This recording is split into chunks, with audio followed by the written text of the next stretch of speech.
Good morning student, मैं पीयूष शर्मा। आज मैं आपके सामने एनसीईआरटी क्लास 9 का सब्जेक्ट साइंस का, जिसमें आपका उप विषय है जिसको बोलते हैं सब सब्जेक्ट केमिस्ट्री का लेसन नंबर फर्स्ट जो था उसका पार्ट 1 मैंने आपको बताया था। ये आपका जो आज का क्लास है तो पार्ट 2 के बारे में बात करेंगे। हमारा जो लेसन था उसका नाम था हमारे आसपास के पदार्थ, मैटर इन अवर सराउंडिंग। अब जो बात मैंने पहले पार्ट में बोली थी उसके लिए मैं आपको बस थोड़ा सा इंट्रोडक्शन ही दूंगा कि पदार्थ का मतलब क्या है, जिसमें बाहर होता है और जो स्थान घेरता है। लाइक मेरा ये हाथ है, इस पे चौक रखा है, इस पर खुद अपने एक भार है और ये स्थान घेर रहा है मेरे हाथ का। ठीक है, इसने इतनी जगह घेर ली तो ये क्या है, ये स्थान घेर लिया इसमें और इसमें खुद अपना एक वजन है, अपना एक भार है जिसको हम बोलते हैं द्रव्यमान। ठीक है, ये पदार्थ है। ठीक है, और पदार्थ बहुत छोटे छोटे कणों से मिलकर बना होता है जिसे हम बोलते हैं अणु। ठीक है, ये सारी बातें हमने पार्ट 1 में की थी और हमने पदार्थ की अवस्था के बारे में बात करी थी कि द्रव अवस्था, ठोस अवस्था और गैसीय अवस्था। राइट, उसके बाद मैंने बात करी थी कि अगर इस पदार्थ की अवस्था को हम परिवर्तित करें, उसको चेंज करें तो हम क्या करेंगे। मैंने उसमें बताया था ताप में परिवर्तन, कि हम पदार्थ के ताप में जब परिवर्तन करेंगे तो पदार्थ एक अवस्था से दूसरी अवस्था में परिवर्तित हो जाता है। करेक्ट, इसमें मैंने आपको बताया था कि हम इसका तापमान में परिवर्तित करेंगे तो मैंने इसमें 3 चीज़ें आपको बताई थी। फर्स्ट, क्वथनांक मतलब बॉइलिंग पॉइंट। सेकंड, गलनांक मेल्टिंग पॉइंट। थर्ड, हिमांक मतलब फ्रीजिंग पॉइंट। एक एक करके मैं तीनों के बारे में बताऊंगा आपको। नंबर 1 मैंने बोला यहाँ क्वथनांक, कि वो निश्चित तापमान जिस पर कोई भी ठोस वस्तु द्रव अवस्था में या गैसीय अवस्था में या चेंज होने लगी। मतलब मैंने क्या बोला था आपसे, क्वथनांक मतलब कोई भी वस्तु जब आपकी ठोस अवस्था से द्रव अवस्था और द्रव अवस्था से गैसीय अवस्था में परिवर्तित होने लगी। राइट, फिर मैंने आपको बोला हिमांक मतलब फ्रीजिंग पॉइंट। कोई भी पदार्थ वह निश्चित तापमान जिस पर कोई भी द्रव पदार्थ का तापमान जब मैं उसके तापमान में कमी करता हूँ तो वो उसका जो अवस्था है वो चेंज होने लगती है, मतलब वो डायरेक्ट द्रव अवस्था से ठोस अवस्था में परिवर्तित हो जाता है। यहाँ पे मैं आपको एग्जाम्पल बताऊंगा जल का। जल का हिमांक कितना होता है बच्चों, 0 डिग्री सेल्सियस। ठीक है, जैसे ही जल का टेम्परेचर 0 डिग्री सेल्सियस आता है तो हल्के हल्के ठोस में परिवर्तित होने लगता है। करेक्ट, इसके बाद मैंने आपको बताया कि मैं पदार्थ की अवस्था में जब परिवर्तन करूंगा तो उसके ताप में परिवर्तन करूंगा। लेकिन उसके बाद 3 टॉपिक के बाद, गलनांक, क्वथनांक और हिमांक के बाद, आज पार्ट 2 जो हमारा इस क्लास में आएगा उसमें आपका 4th जो टॉपिक है वो है हमारा ऊर्ध्वपातन। क्या है, ऊर्ध्वपातन। इसको बोलते हैं बच्चे इंग्लिश में सब्लिमेशन। क्या बोलते हैं, सब्लिमेशन। सब्लिमेशन। ठीक है, जैसे हमने पढ़ा गलनांक, क्वथनांक, हिमांक, ऐसे ही आज हम सब्लिमेशन के बारे में पढ़ेंगे। तो बच्चों मैं आपको बताऊं, आपके रोजाना दैनिक जीवन में आपने पदार्थ देखा होगा जिसका नाम है कपूर। ठीक है, तो कपूर एक ऐसा पदार्थ है कि उसमें जैसे ही मैं कपूर को अगर गर्म करूंगा या तेजी से उसको गर्म करूंगा तो वो कपूर ठोस अवस्था में होती है। राइट, तो जैसे ही मैं उसको गर्म करूंगा, जैसे ही मैं उसको जलाऊंगा तो वो बिना द्रव अवस्था में आए हुए डायरेक्ट गैसीय अवस्था में परिवर्तित हो जाती है। राइट, आपने बच्चों देखा भी होगा हमारे हिंदू धर्म में हवन, जागरण, कीर्तन होता है तो हम जब भगवान जी की आरती उतारते हैं तो उसमें हम एक देखा ना आपने कटोरी में एक अग्यारी से जलाते हैं, ठीक है, दीपक से जलाते हैं, तो उसमें कपूर डाल देते हैं। जब कपूर जलती है तो कोई बचता थोड़ी है। लाइक जैसे लकड़ी को जलाते हैं तो राख बचती है, लेकिन जब कपूर को जलाते हैं तो कोई बचता है, कुछ नहीं बचता। बचता है क्या, नहीं बचता। तो ये जो मैंने आपको एग्जाम्पल बताया कपूर का, तो ये वही प्रोसेस होता है क्या, ऊर्ध्वपातन। अब मैं बोलूं कि मतलब कि एक ऐसी प्रक्रिया या एक ऐसा पदार्थ जो तेजी से गर्म करने पर ठोस अवस्था से डायरेक्ट गैसीय अवस्था में आ जाता है बिना द्रव अवस्था में आए हुए। राइट, इसके लिए मैं यहां पे लिखूंगा एक डेफिनेशन कि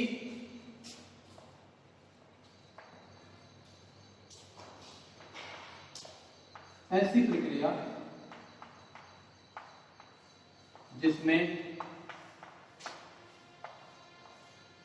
कोई ठोस पदार्थ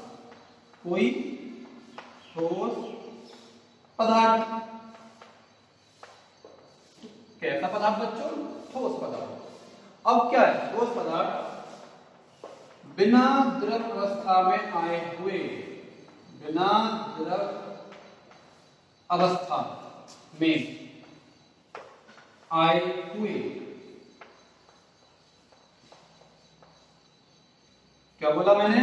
बिना द्रव अवस्था में, मतलब वो पदार्थ जब मैं उसका टेम्परेचर बढ़ाऊंगा, जब मैं उसको जलाऊंगा तो वो ठोस अवस्था से द्रव अवस्था में नहीं आएगा, डायरेक्ट गैसीय अवस्था में चेंज हो जाएगा। तो बिना द्रव अवस्था में आए हुए, गैसीय अवस्था में, गैसीय अवस्था में परिवर्तित हो जाते हैं।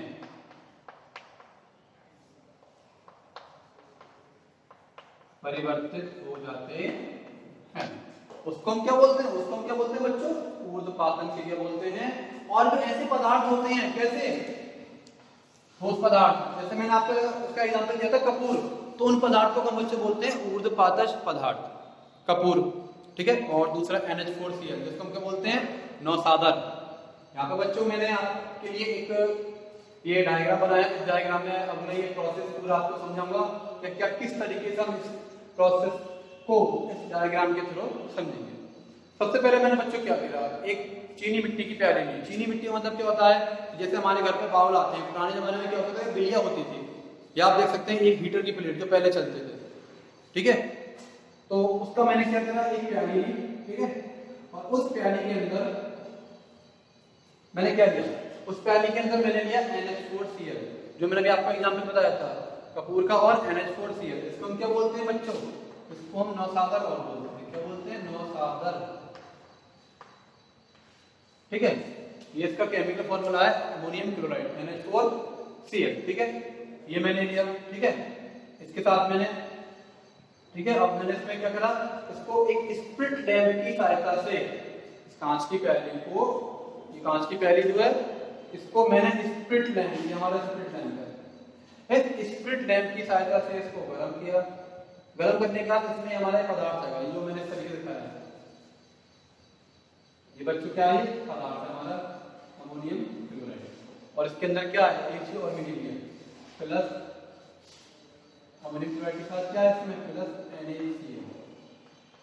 क्या कि अगर मैं बोलूं कि मेरे पास अगर दो पदार्थ हैं, एक नमक NaCl और दूसरा पदार्थ है NH4Cl, मतलब अमोनियम क्लोराइड, नौसादर, इसको हम अलग कैसे करेंगे? तो इसको हम ऊर्ध्वपातन विधि से ही अलग करेंगे, ठीक है। अब मैंने क्या करा था, इस चाइना डिश में, इस प्याली के अंदर दोनों मिक्सचर थे, मिक्सचर को मैंने क्या किया? स्प्लिट लैंप से गर्म किया। जैसे ही मैंने इसको स्प्लिट लैंप से गर्म किया, तो गर्म करने के बाद मैंने क्या किया, इसके ऊपर एक उल्टी कुप्पी रख दी, ठीक है। और कांच की कुप्पी रखी, क्यों? कांच की कुप्पी मैंने ऐसी रखी क्योंकि मुझे वो जो यहाँ पे प्राप्त होगा, या जो भी यहाँ से गैसें निकलेंगी, वो मुझे दिख जाए, करेक्ट। अब मैंने क्या करा, जैसे ही मैंने इसको स्प्लिट लैंप से, बर्नर से इसको गर्म करने लगा इस प्याली को, तो यहाँ पे जो ये पदार्थ मिक्सचर था, इसका NaCl प्लस NH4Cl, नमक और नौसादर का जो मिक्सचर था, इसमें से क्या हुआ? ये तो पदार्थ हमारा, ये तो वो पदार्थ है जो कि डायरेक्ट ठोस अवस्था से गैसीय अवस्था में परिवर्तित हो जाए, जिसको हम क्या बोलते हैं? ऊर्ध्वपातज पदार्थ।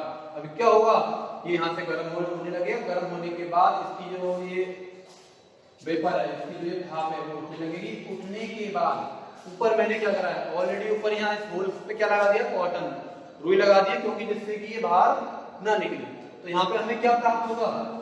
यहाँ पे बच्चों हमें इसका एक अपक्षेप प्राप्त होगा। अपक्षेप का मतलब एक कानूस टाइप की, जैसे मैं आपको बताऊं, आपने देखा होगा कि ग्रामीण क्षेत्र में आज भी चूल्हे जलते हैं, ठीक है। तो जब चूल्हे जलती हैं तो हमें दिखा कि दीवारें हैं, वो काला पड़ जाता है, मतलब एक तरीके से कारो सी लग जाती है। तो यहाँ पे भी जैसे ही इसका तापमान बढ़ेगा, जैसे ये भाप में परिवर्तित होकर इसकी जो भाप है NH4Cl की वेपर, तो मतलब वेपर का मतलब था वाष्प, ये ऊपर उठेगी और उठने के बाद यहाँ पे चिपक जाएगी। तो इसको मैंने क्या बोला? NH4Cl का अपक्षेप। और जो हमारी नमक है तो बच्चों यहाँ की यही रह जाएगी। कब? जब ये हमारा प्रोसेस, मैं इसका तापमान दोबारा से कम कर दूंगा, ठीक है। अब ये जो हमारा टॉपिक था, वो तो हमारा क्लियर हो गया। मतलब कि ऐसे पदार्थ कि जो जिनका तापमान में अगर मैं एकदम बढ़ाऊं तो वो डायरेक्ट ठोस अवस्था से गैसीय अवस्था में परिवर्तित हो जाते हैं बिना द्रव अवस्था में आए हुए। अब मैं नेक्स्ट हेडिंग की बात करता हूं अभी, ठीक है। तो स्टूडेंट ये हमारा नेक्स्ट टॉपिक है, इसका नाम है हमारा दाब परिवर्तन में प्रभाव। इससे पहले जो मैंने आपको बताया था कि ताप परिवर्तन में प्रभाव, कि किसी भी पदार्थ के जब हम ताप में परिवर्तन करेंगे तो उसकी क्या अवस्था रहेगी, ठीक है। अभी हमारा सेकंड पॉइंट है जिसका नाम है दाब परिवर्तन में प्रभाव, कि किसी भी पदार्थ की अवस्था में जब हम उसके दाब में चेंजेस लाएंगे तो क्या क्या कंडीशंस आएंगी। तो देखते हैं बच्चों, यहाँ पर मैंने एक डायग्राम बनाया है। आपने देखा होगा कि हमारे दैनिक जीवन में जो एलपीजी गैस हम यूज करते हैं, मतलब खाना बनाने के लिए लिक्विड पेट्रोलियम गैस का जब हम यूज करते हैं तो वो गैस जो होती है वो सिलेंडर में भरी हुई होती है, राइट। लेकिन वो सिलेंडर भरी होती है प्रेशर द्वारा, मतलब एक तरीके से उस पर दबाव लगा होता है। तो मैं आपको बोलता रहा हूँ कि जैसे सिलेंडर है, लिखा मैंने क्या है, ये एक सिलेंडर है, ये गैस है, ठीक है। अभी ये फ्री है, अभी खाली पिस्टन फ्री है, ठीक है। जब इस पिस्टन को दबाऊंगा तो ये जो है और एक जगह इकट्ठी होती चली जाएगी। अभी क्या है, अभी बच्चे गैसीय रूप में है। कौन से रूप में है? गैसीय रूप में, ठीक है। अब जैसे ही मैं इसका दाब और बढ़ाऊंगा, ये इसकी फर्स्ट स्टेज है, ठीक है। सेकंड स्टेज में मैंने क्या करा, उतनी ही गैस को, गैस की अवस्था में थी, इस पिस्टन को और दबाया। पिस्टन मैंने नीचे दबाई, पहले कहां थी, यहां थी पिस्टन, बताइए। बाद में क्या हुआ, ये यहां, ठीक है। जैसे ही मैंने पिस्टन को दबाया तो ये जो गैस थी, जो गैसीय अवस्था में हल्के हल्के द्रव अवस्था में परिवर्तित होने लगी। उसके बाद क्या किया मैंने थर्ड स्टेज में, तो बच्चों थर्ड स्टेज में मैंने क्या किया, इस पिस्टन को जितना दबा सकता था उतना मैंने इसको दबाया और ये कहां पे आकर रुक गई, यहाँ पे आकर रुक गई। और मैंने यहाँ पे ये देखा कि ये जो गैस के अणु थे ये गैस की अवस्था से द्रव अवस्था में आ गए। क्यों? क्योंकि बच्चों आपने देखा होगा जैसे ही हम अपने घर का जो सिलेंडर होता है रसोई का, उसकी अगर पिन को, जो उसकी पिन होती है उसको हम हल्का सा दबाएं, दबाने मतलब क्या हुआ, उसका जब भी जैसे हम उसको दबाएंगे, दबाने का क्या होगा, उसका दाब कम होगा, ताप बढ़ेगा, फिर डायरेक्ट फिर वो गैसीय अवस्था से बाहर परिवर्तित होकर निकल जाएगी। ये चीज आपने देखा होगा, आप हल्का सा दबाओगे आवाज आती है कि जैसे हम नोजल को दबाते हैं दाब कम होता है, ताप बढ़ जाता है। तो वो सिलेंडर में जो भरी हुई होती है द्रव अवस्था में, डायरेक्ट गैसीय अवस्था में चेंज होकर बाहर निकल जाती है। लेकिन इस कंडीशन में क्या होता है कि जब तक हम उसका दबाव बनाए रखेंगे और ताप कम करते रहेंगे तब तक वो द्रव अवस्था में रहेगी, और जैसे ही उसका तापमान बढ़ेगा और दाब घटेगा तो डायरेक्ट वो द्रव अवस्था से गैसीय अवस्था में आके बाहर निकल जाती है सिलेंडर से एकदम। ये चीज हमने देखा है, ठीक है। तो हमारा एक टॉपिक था कि दाब परिवर्तन, जब हम किसी भी पदार्थ का दाब बढ़ाते हैं तो फिर उसमें क्या फर्क पड़ता है या उसकी अवस्था में क्या फर्क आता है। तो दाब बढ़ाना और ताप घटाना, तो जो गैस है वो द्रव में बदल जाएगी, मतलब लिक्विड में, ठीक है। और जब ताप बढ़ाऊंगा मैं और दाब घटाऊंगा तो फिर से वो गैसीय अवस्था में आ जाएगी। तो बच्चों आज जो मैंने आपको बताया था इस चैप्टर के बारे में, तो मैंने दो चीजें बताई थी आपको। एक तो ऊर्ध्वपातन, ये क्या होता है, मतलब सब्लिमेशन, ऐसे पदार्थ जिनको अगर मैं तेजी से गर्म करूं तो वो ऐसे पदार्थ होते हैं जो ठोस अवस्था से डायरेक्ट गैसीय अवस्था में आ जाते हैं बिना द्रव अवस्था में आए हुए। नेक्स्ट टॉपिक क्या था मेरा कि अगर मैं ताप में परिवर्तन किए मैंने, तो वो मैंने आपको बताया, लेकिन जब मैं दाब में परिवर्तन करूंगा किसी भी पदार्थ की अवस्था में तो क्या फर्क आएगा, दाब बढ़ाऊंगा, ताप कम रखूंगा तो जो गैस होती है वो गैसीय अवस्था से द्रव अवस्था में आएगी, लेकिन जैसे ताप बढ़ेगा, दाब घटेगा तो वो गैसीय अवस्था से द्रव अवस्था में आ जाएगी। क्लियर? तो बच्चों आज के टॉपिक में और आज के क्लास में इतना ही था। थैंक यू सो मच, अब कल बात करते हैं।